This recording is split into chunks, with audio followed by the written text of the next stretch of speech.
So today we're going to be looking at the first week of CS50's Introduction to Programming with Python, the first problem of week 0, which is indoor voice. If we read the description, it says, in a file called indoor.py, implement a program in Python that prompts the user for input and then outputs the same input in lowercase. Punctuation and white space should be outputted unchanged. You're welcome but not required to prompt the user explicitly, as by passing a string of your own as an argument to input. Let's just quickly summarize the individual steps here. So first of all, we need to take input from user and save this in a variable. Then we need to convert all uppercase characters into lowercase.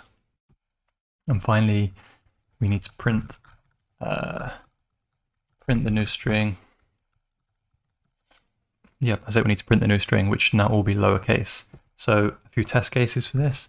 If the user was to input something like this, then our program should output hello in lowercase. If they would input something like this, then again we should output hello in lowercase, but we should also output the numbers and make sure that any symbols, numbers, spaces, etc. are all unchanged.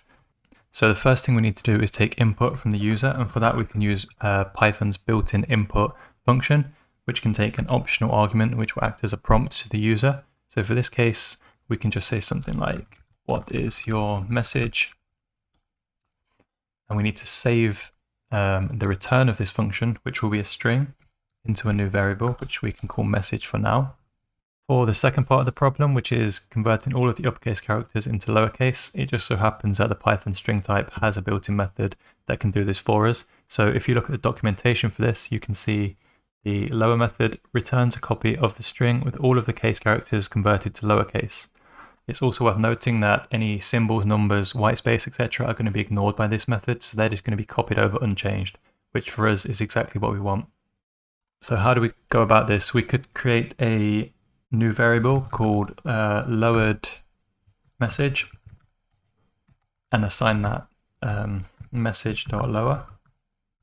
But in this case, since we don't actually care about the original message, or we don't care what it is, as in we don't need to reference it later on in the program, we can simply just apply the .lower method to the end of our input function, like this. And that just saves us having to create the second variable and simplifies our program.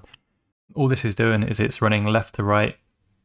We're first calling the input function, and that will return a string, which will be the user's input, and then we're calling the lower method on that string before returning the final result to our variable. So essentially, if the user is typing hello, then we are calling lower directly onto that string of hello before returning the return value to our variable message. So the final step is simply to print our lowercase string, and for that we'll use the built-in print function, and we'll just put our variable in here like that. And now if we jump over to our terminal window, we can test our code. So we can say indoor.py, and we get our prompt, what is your message? We'll use the first test case, which is hello in all caps, and it's given us hello in lower caps, which is exactly what we wanted. And if we just do one more test, and we test hello 1, 2, 3, again we're getting the expected result. It's changing the letters to lowercase, but it's not touching our numbers or our white space. So that was a very straightforward problem, just as an introduction to the problem sets, but I'll be going through some more complex problems in future videos. If you have any questions or want to share your solution to the problem, then leave a comment below. If you found this video helpful, please leave a like and subscribe for more videos like this.